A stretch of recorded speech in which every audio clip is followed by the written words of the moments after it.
Prejemniki 5 velikih Krkinih nagrad so svoja dela najprej predstavili na dopoldanskem simpoziju, nato pa sta predsednik uprave in generalni direktor Krke ter predsednik častnega odbora Krkinih nagrad Jože Colarič in član Krkine uprave, direktor razvoja in proizvodnje zdravil ter predsednik sveta sklada Krkinih nagrad Aleš Rotar vsem raziskovalcem podelile nagrade. Krkina nagrada nekako pomeni tisti prestop, da tudi lahko našo raziskovalno delo, ki upravljamo čisto bazično, prepozna tudi slovenska farmacevtska industrija. Ja, nagrada mi pomeni predvsem neko potrditev mojega dosedanjega dela, da je bilo delo dobro narejeno, hkrati pa tudi spodbudo za naprej, za neko dodatno motivacijo za nadaljnje delo.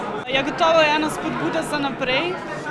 Jaz sem zelo vesela, ker mi omogoča v bistvu predstaviti moje delo mogoče malo širšem krogu ljudi. Poleg tega pa vidim kot veliko dodana vrednost Krkine nagrade to, da v bistvu to svoje bazično raziskovanje predstavimo ljudem, ki v bistvu delujejo v farmacevtski industriji. To je ena posebna čast prejeti tako nagrado.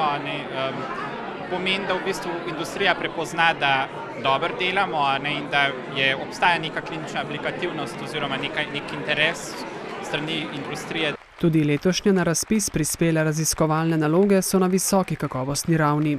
Veseli nas, da avtorji poskušajo doseči oziroma preseči tiste osnovne zahteve, ki so na njihovih inštitucijah za raziskovalne naloge podane. Doslej je Krkino nagrado prejelo že 2691 mladih raziskovalcev.